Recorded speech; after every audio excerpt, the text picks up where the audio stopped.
When I say that General KAYIHURAS,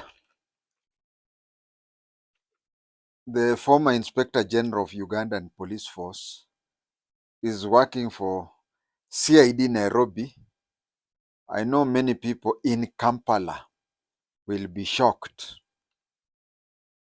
You mean General KAYIHURAS working for Nairobi CID? Nairobi people will wonder who the hell General KAYIHURAS is. First of all, KAYIHURAS is one of the UPDF generals whom, when Museveni was fed up with them, he seconded them to the Uganda Police Force as the Inspector General. I said whom, when Museveni is fed up with them, Museveni seconds them to the Uganda Police Force. And in cases of such generals, you find a good number of them are shot, killed or seriously injured. Their chances of being shot are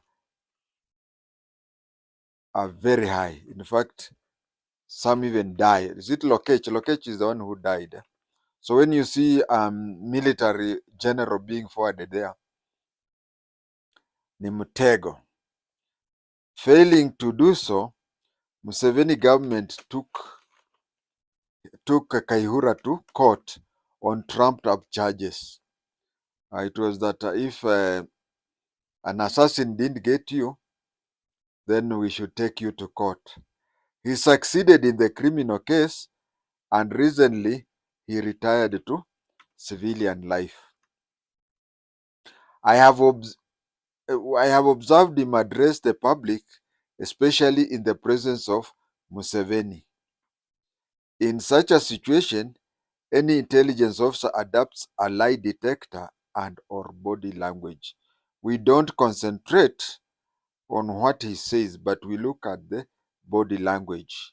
That is why I said any intelligence officer adopts a lie detector or body language scanner. Whenever KAYIHURAS addresses a public meeting where Museveni is present, you will not fail to notice that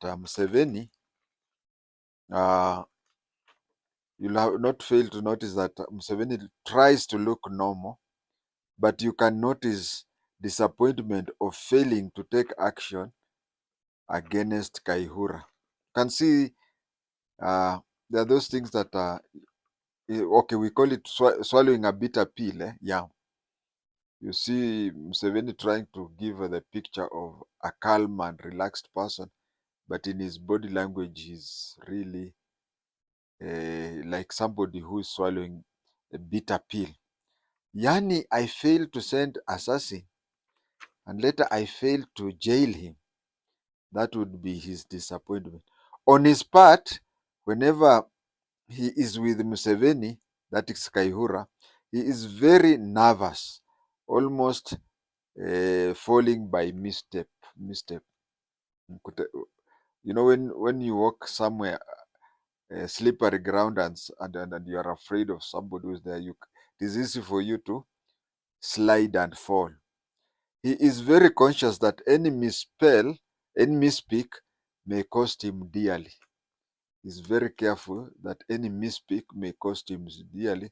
So for Ugandans in Nairobi, will agree with me that one of the senior Nairobi CID officers, he resembles KAYIHURAS very much. You could even, in fact, people in Nairobi, especially those who work in the CID Nairobi, will think that it is, when they see the picture of KAYIHURAS, they'll think that it is that CID officer who, they'll think that it is that CID officer who really resembles him.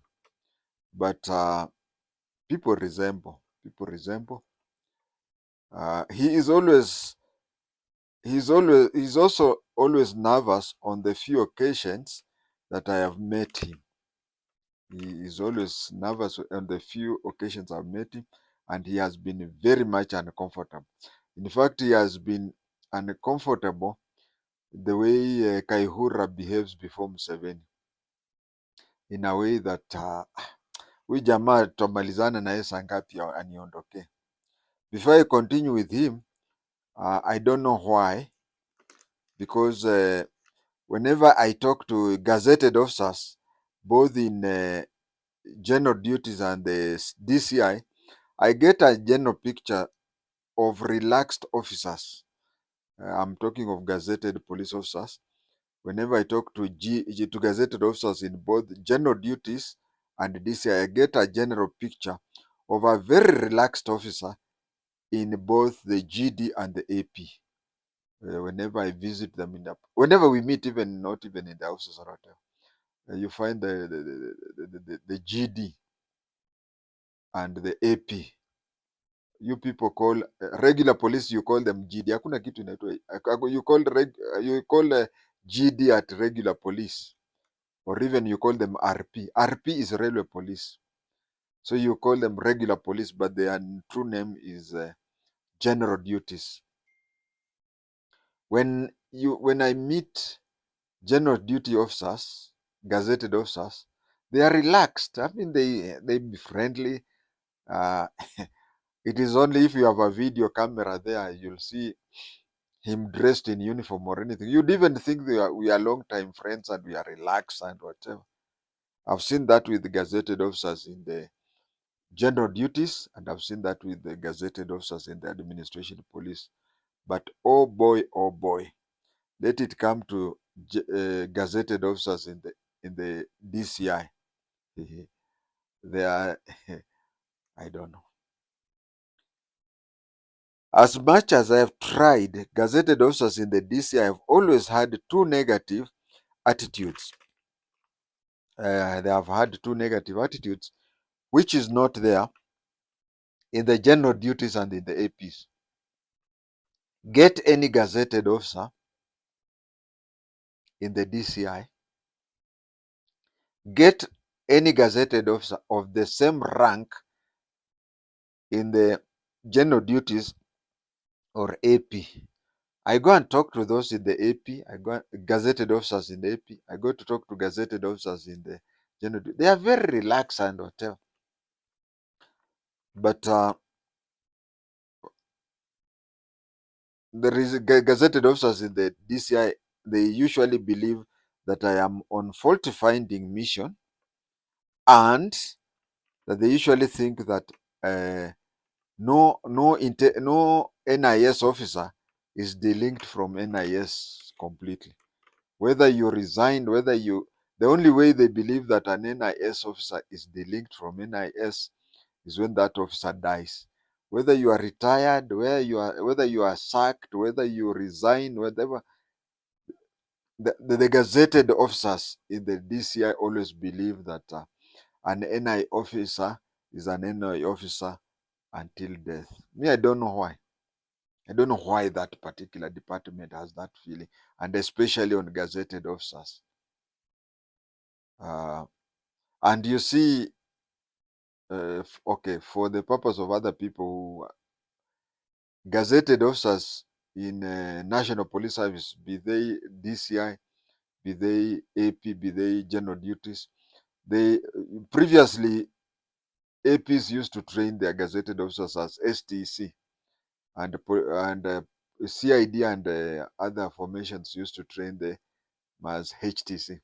But you find that in the recent past, people who have attended superintendent's course in Kiganjo has even included APs.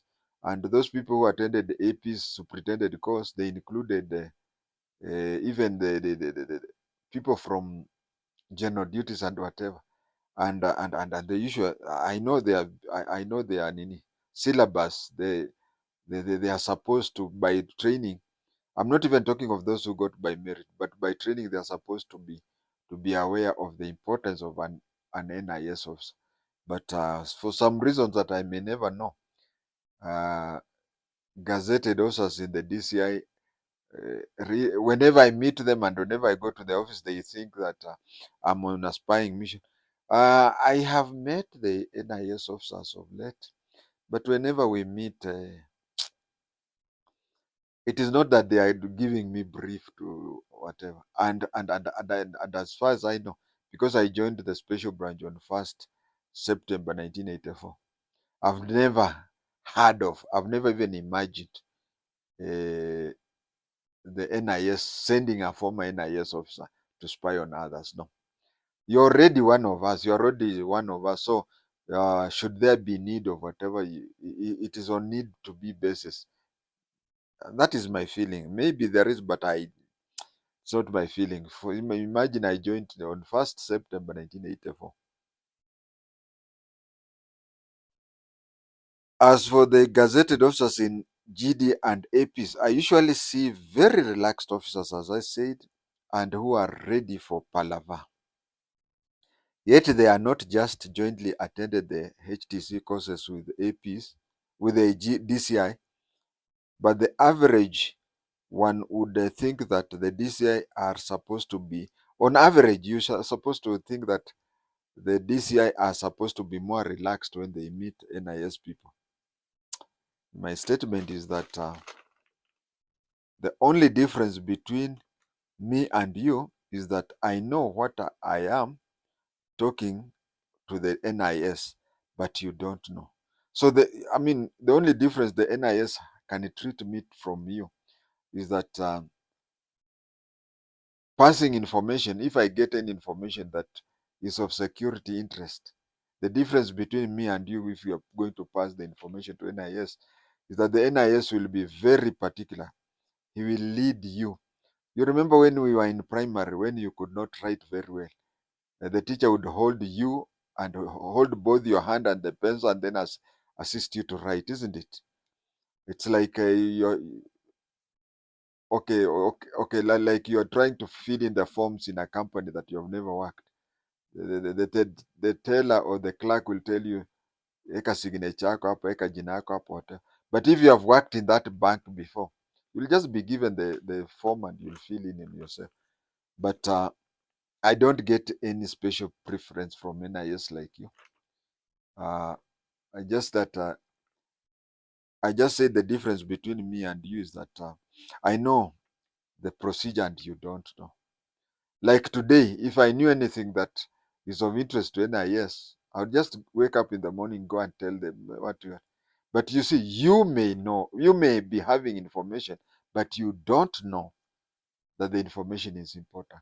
So that is why I would say that the only difference between me and you while we are being handled by NIS is that I think NIS would be disappointed if I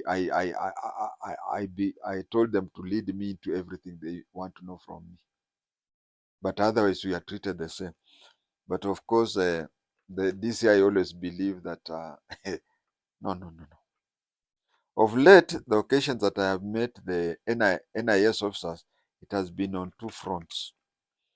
As an enlightened person, unenlightened as far as intelligence is concerned, I can be more open with them. You see, for example, when I got, there are some questions people ask. Like there's a time when there was an incident, a vehicle was about to be stolen in Madaraka Estate, and then the lady, the owner of that vehicle, was a single mother. So we went to Langata, DCI offices, and the DCI officers were questioning that woman, some questions of which she became very uncomfortable. But then I told her, they don't be uncomfortable because the DCI are trying to establish whether the person who, because ama hii gari kuna mwanaume alikununulia alafu kamrusha. They want to know whether you are single by choice or whether you have they are trying to find out such things. It's not that they're trying to get into. So what I'm trying to say is that the flow of if that lady okay, it is, we are lucky I was there because I told her. Then she said no. I don't think there is any man we can differ to an extent that he would want to steal my vehicle or something. So if I were not there, maybe she would not even have cooperated with the DCI officers because they were trying to find out if alirusha mwanaume gari na mwanaume ana. So you find that with those background, if you have such a background in a certain cases or whatever, you give the intelligence officer or the investigation officer a very easy way work to handle you. But if you are there with suspicion, so what I'm saying that the difference between me and you is that I'm enlightened person and I can be more open with them. Uh, that lady may not be open with somebody because she think that these people are trying to use that opportunity to study her private life.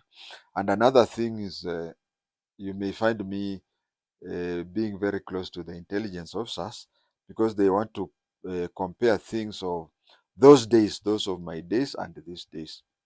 Just like someone with a smartphone who wants to know about the days when we had a operator assisted telephone where you could ring and then nipatie Kapenguria 27 and then he rings. That way you talk to the operator and then the operator takes you to text the other person. So what I'm trying to say is that when I'm with these people, I try to give them the life how it was during those days, of my days, how a report could come from Kainuk, and by the time the director of intelligence gets the report, it is 6 weeks from the event it has happened. But today, it can, with the technology, so they want to see the technology which was there during my time and whatever. So you find that is the only thing. But saying that have any connection or anything, even if I were to join Kupet as a trade unionist, they cannot tell me to go and now start spying on the other because that I used to. Um, I don't think so. I don't think, unless of course when I reach there, like those days of the Russian days, I would say that Kotu, we are in Kotu, because that day there was no Kupet, there was NAT. I think the NAT Chinese are trying to recruit them so that they, something like that. But it is not written anywhere, it is not done anywhere. But you'd find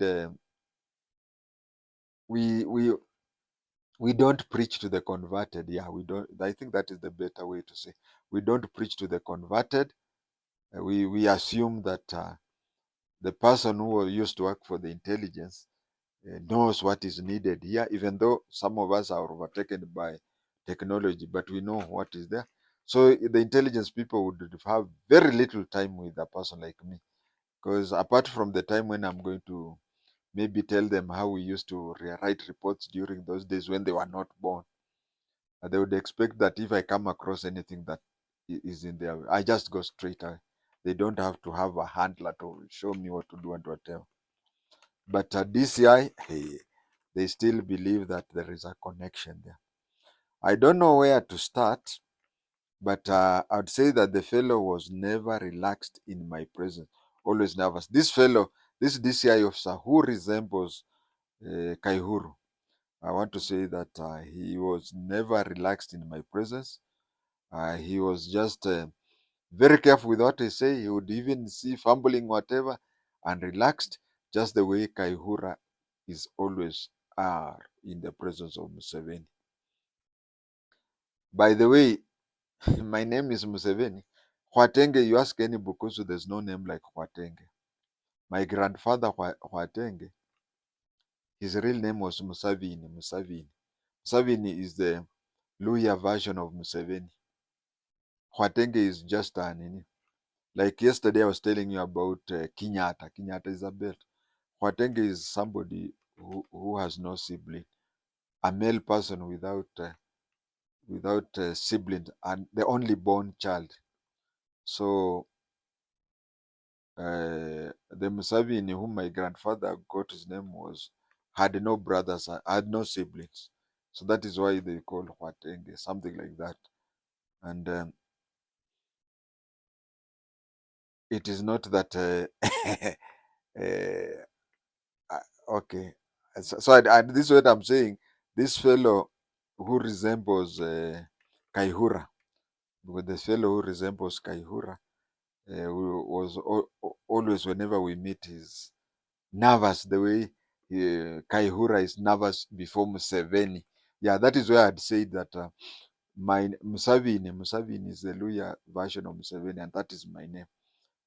The way Kayihura is nervous when he's with Museveni is the way this detective in Nairobi is nervous when he's with Museveni.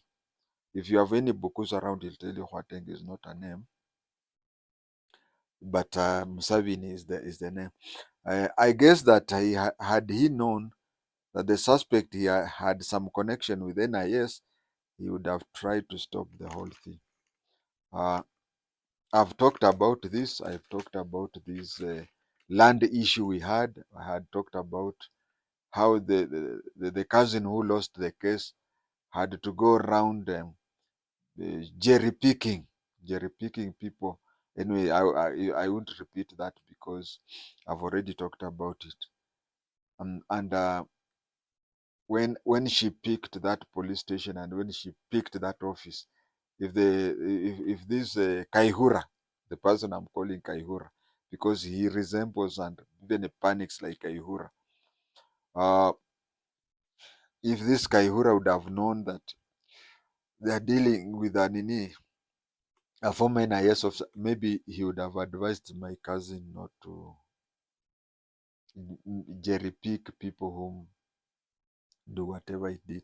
I think he, even as of this minute, I think he's even regretting that the case fell on his desk. But as much as anyone can tell him and most I'm repeating that again. As much as anyone can tell him and most gazetted officers in the DCI have the belief that one does not sever his or her links with NIS. I've repeated that several times. Every minute the DCI gazetted officers have this thing that we have never severed our link with the NIS. We are monitoring around. As I said, you'll remember gazetted officers in AP, gazetted officers in general duties. You meet them, they become very relaxed and whatever. Actually, they are very busy people. So when they meet you, they know that they have 30 minutes of palaver. But so they relax and even forget about their work and start joking here and there. I've never seen so people so relaxed like gazetted officers from general duties and gazetted officers from administration police. But the DCI, the minute you depart with them, he says, "Oh God, I don't know. I don't know." And you know, in NIS they say there is nothing that like that coincidence. If there is coincidence, then it was meant to be.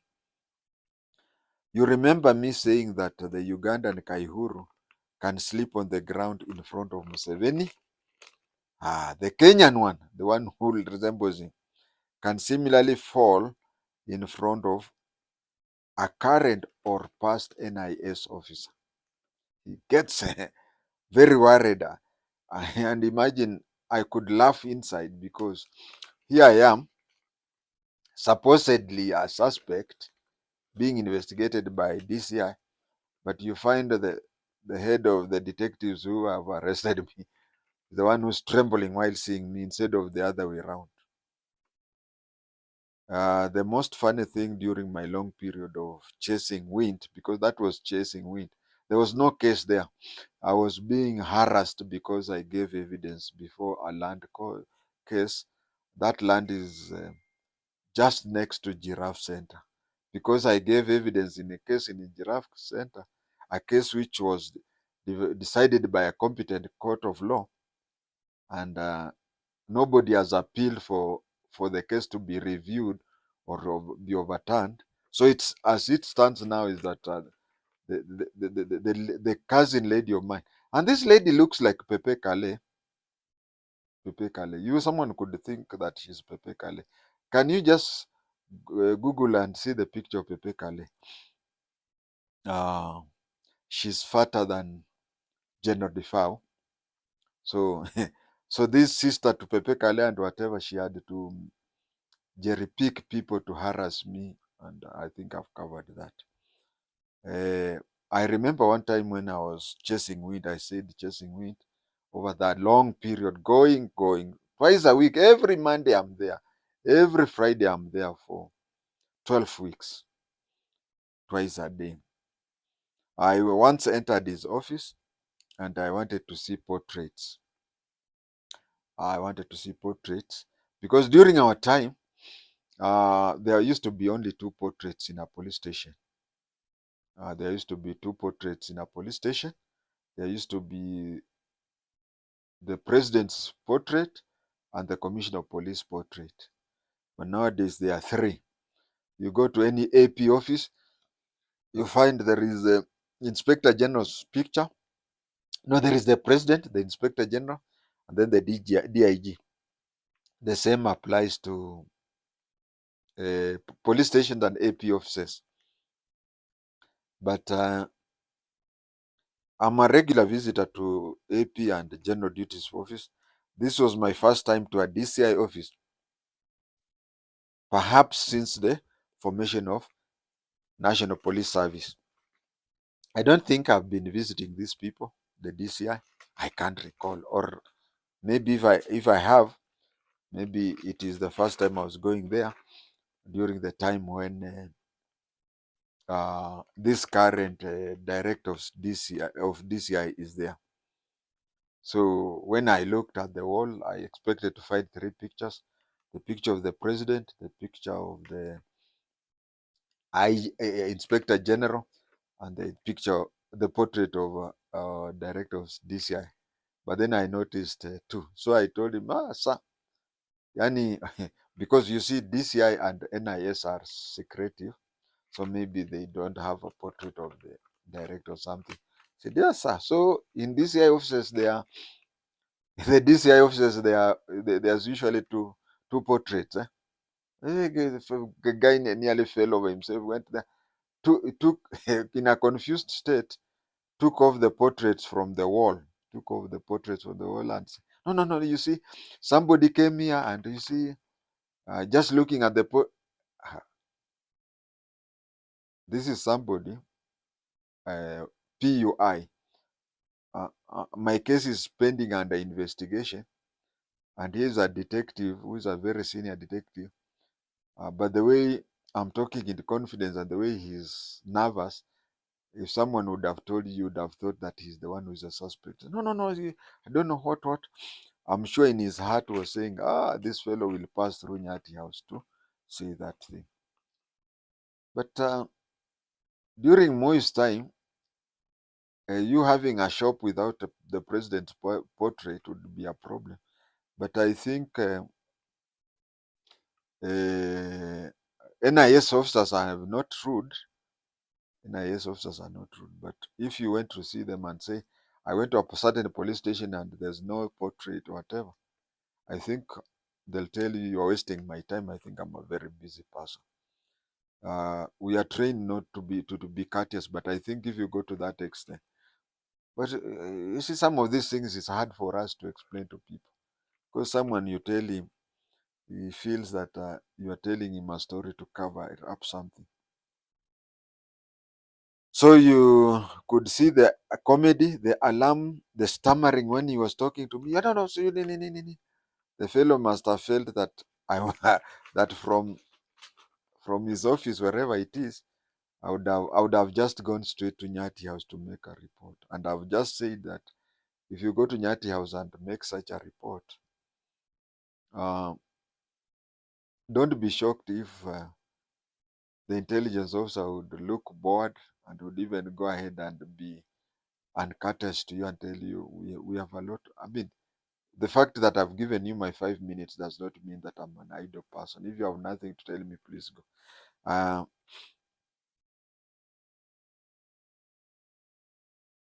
so I just don't know why DCI officers uh, would follow that.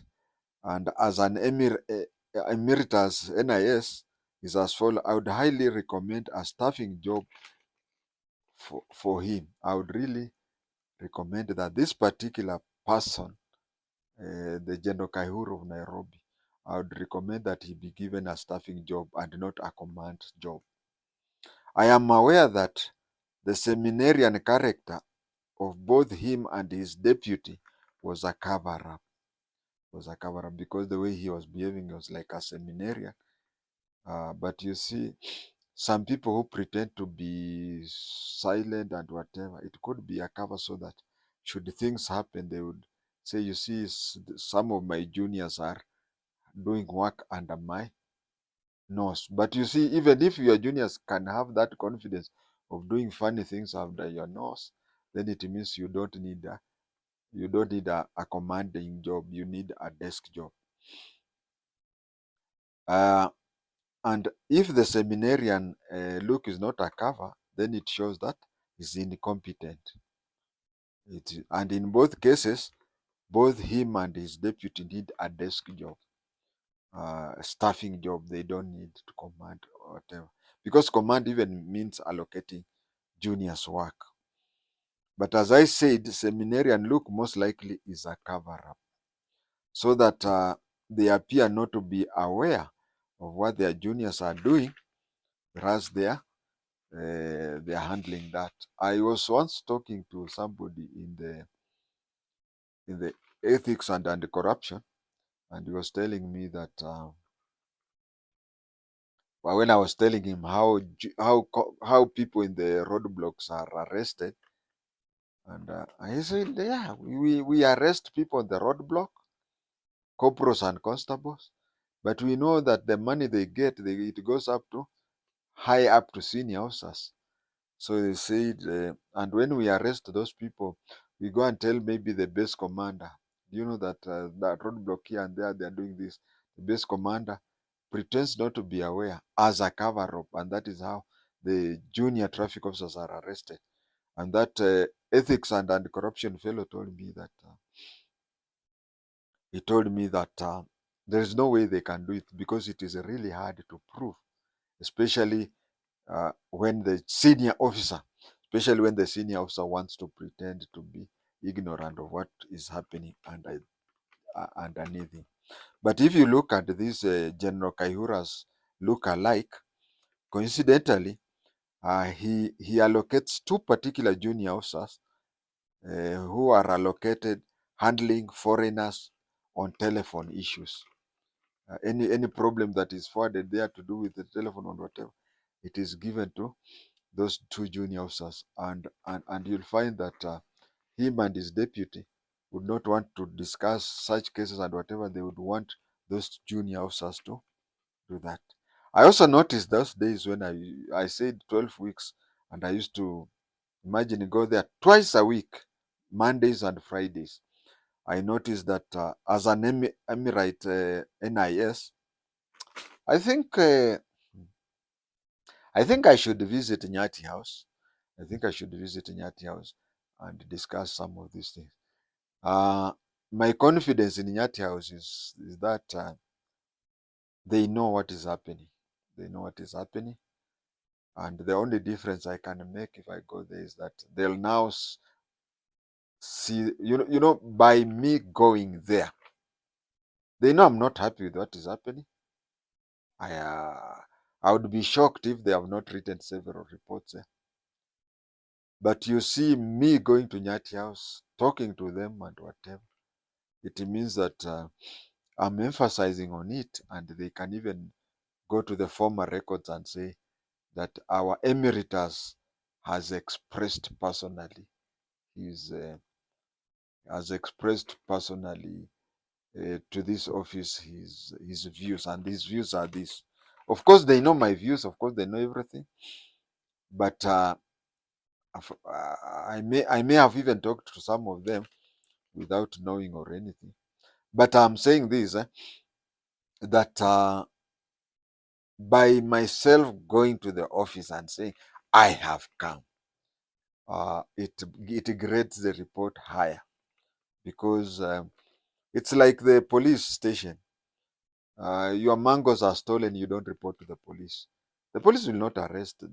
According to the police, they know they are stealing, and they would even avoid people from entering. But uh, it gives more weight if you yourself have report.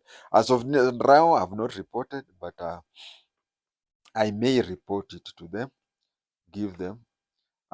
I know what they need. I may even write a detailed intelligence officer and hand it over to them. Um, so far, I've not done, but I may. But I'd reached somewhere and I said, I noticed as an emeritus NIS that almost all other junior officers were treating those two junior officers differently and with the reverence. And when I wanted to discuss anything good or bad in their absence, you'd see they became nervous.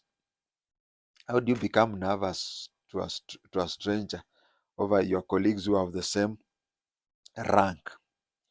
So they became nervous when we discussed the two. Even after that, it was a simple case that one was uh, conflicted. I had placed a video recording where I had talked about him and uploaded it on my YouTube. Actually, when he for the 12 weeks he had access to my phone, he he deleted that he himself deleted that video using my iPhone. He accessed my YouTube and deleted that YouTube video that I talked about him. Now, in any civilized place, one would say that since this fellow has maligned my name in the YouTube, in a social media and whatever, I cannot handle his case. But the boss and his deputy insisted on him continue with the case until it ended. But this is very easy. You see, this fellow is the one who had started this case. This one, involving a new fellow. I'm not talking of an ideal case, because in an ideal case, even you can die and another police officer takes over the case. But I'm talking of the web, mm, how the unafikiri hivi tu somebody can move all the way from Giraffe Center and go to the northern part of the country, of the county, and select particular people because nisiende huko. So it was not good for him, even after I had uploaded a video where I had said that he is a crooked police officer. He would have told the boss that this fellow has maligned my name, whatever. So I cannot, I'm conflicted. It's just like, what can I say? Mm, court, high court. I know of Justice who? Justice Raphael Saya. I go and say Justice Raphael Saya is corrupt, and he continues with the case. Uh, as the investigation officer, he should have but he never disqualified himself. He never disqualified himself, and he took my phone. One day he had my phone at 3 a.m. In the morning, we found that video was missing among the list of the videos on my YouTube. The following morning, when I was in custody in police cells, and he had my phone. He was allegedly interrogating me up to 3 a.m. Then at 3 a.m. I was taken to the cells, and in the morning around 6, when we opened my YouTube channel, that video which I was talking about him was not there, was not among the videos on my YouTube channel. In any civilized case, you would have said, since SAFARICOM has said ABCD about me, give the case to, because that place I think had a dozen or so police officers of his rank. But of course, I won't repeat it again. Why those two of them were the ones who are handling that case. They are placed there by bosses. Then the bosses pretend not to be aware of whatever is happening. For a place with a dozen other officers, it is obvious for one to say that what I had published in my YouTube the boss in that place would have allocated the file to another, but he continued until the case reached its own dead end. So you can see that nobody said that. Is it incompetence by the two bosses? No. In intelligence, they say if you see things happening, they were meant to be. In the other, is it because other junior officers cannot handle it halfway? No.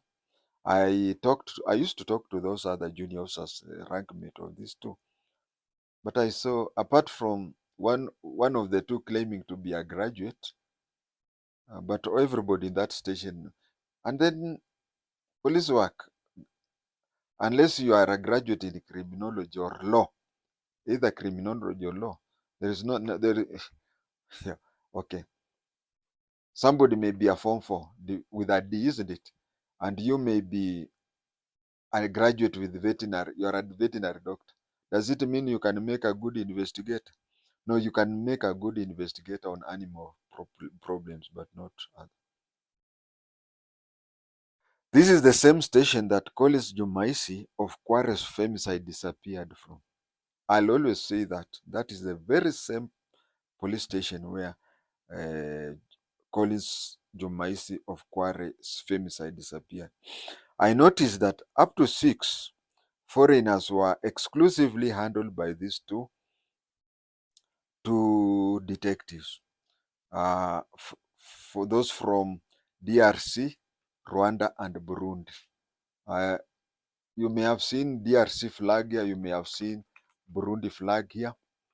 You have not seen Rwandese flag. I'm fluent in Kinyarwanda, I'm fluent in Kirundi, and I'm fluent in Lingala. The only problem with my Kirundi and Kinyarwanda is that I tend to mix the two.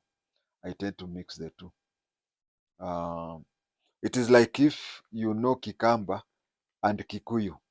So when you talk, like now, I've talked for over 40 minutes, someone would say that 25 minutes were in 25 minutes were in Kikuyu and 15 minutes were in Kikamba. But I don't know when I moved from Kirundi to, but I usually mix the two. My knowledge of Lingala, Kinyarwanda, and Kirundi made me gain a lot of intelligence in that very same Collins Jumaisi Escape Police Station. What I learned was that the extortion, especially by these two detectives, and since these people were foreigners, it was easy to extort. You find extorting from most foreigners don't like. Some you cannot tell a foreigner, okay, take your case to IPOA. You cannot tell a foreigner, take your case to take your case to IPOA, take your case to ethics. They'd rather leave it that. It was very easy imagining that the two detectives had me in handcuffs in the presence of Central Africa. Imagine my hands are crossed like an X, and I'm in handcuffs, and there are Burundians there, there are Rwandese there, there are even Congolese there, and I would talk to these people in their language, and everybody would laugh. Everybody would laugh in that room. Of course, those people who know about me know that you cannot spend 5 minutes without me cracking a joke. We were laughing with the Central Africans, me laughing, the Central Africans laughing, and even the police laughing. Now, let me tell you why everybody was laughing. I'll start with the detectives. The detectives would really laugh to see that a Kenyan was making jokes, and first of all, a Kenyan is so relaxed when his hands are in handcuffs, and he was talking to foreigners as if you can't see the handcuffs, you won't know that this is for somebody in custody. He's so happy, is whatever.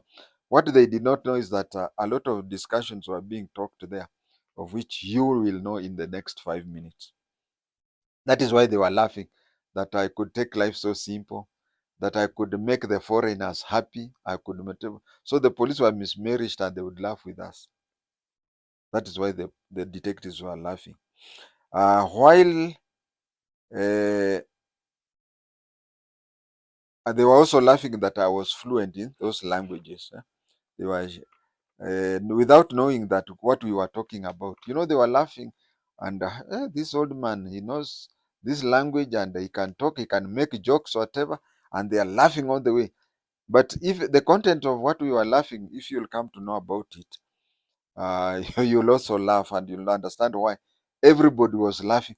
The laughter that is usually there in a nightclub, or not in a disco place. You laugh in the highest voice, and so the detectives think that I'm making jokes in Central African language. The Central African language. These people we are talking about this police officer, and they don't know that we are talking about them. So hmm, let me try to translate a few of the things we were talking into Kiswahili. Like let me say that what you'll hear me talk here in Kiswahili is what I was talking in their language, in the Central African language. They would say, for example, hawa jamani wahuni. Then I would answer, that is how, let's say, a Rwandi could tell me, hawa jamani wahuni. And then I would answer, hata hawaniogopi, hawanipatii heshima, kama mwenzao wa zamani, kama mzee mkongwe. Something like that. And everybody would have a hearty laughter. Imagine me telling you, unaona hawa hata hawa watanipi heshima ati mimi mzee wa nywele nyeupe, hawafanyi nini sijui nini nini. Wakiokota pesa wanaokota tu nikiona na nini nini, and then these people laugh, and we laugh, and even the police laugh because they see that somebody who is in the position I'm in is so relaxed and whatever, not knowing that we are talking about it. Such laughter also reduced my stress because in such a situation, you never know what is happening. You never know what is happening. You don't know the intention. In fact, I've learned a lot since I came out. Like the plan to have my food when they tried first of all starving me for 42 hours, for 41 and a half hours. I only took 2 cups of tea and thin slices, and I was being deliberately set to have to be so hungry that I can be given anything. Then the so-called complainant came with 2 plates of ugali and 2 plates of cabbage, and they tried to force me to eat.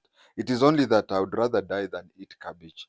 But supposing they had brought nyama choma, I think, but we cannot say anything. I think we live by God's mercy. We live under God's mercy. Now let me give you an example of what I would have taught, what I even talked in the presence of them, in the without them. I say, bato bazali ba botoli ya biloko. Hey baby, alafu you get the man asking, the Congolese asking, hata omoni makambo aya. Na moni na miso minne. So you find and you see Congolese like talking while stressing and spreading out this omoni, and then I say namoni na miso minne. And you see if I can translate bazali babotoli ya biloko, these are snatchers of people's property. Oh, okay, that is translating by word by word. Bazali babotoli ya biloko. These are in English. These are people who snatch other people's. But a proper word would be these are magas. So when I say these are magas, the Congolese laugh. I also laugh, and the detectives laugh, thinking that I can make a joke in Lingala. Well, it is not a, okay, I'm naturally somebody who gives jokes, but imagine somebody telling others, how ni, these are magas and you don't understand.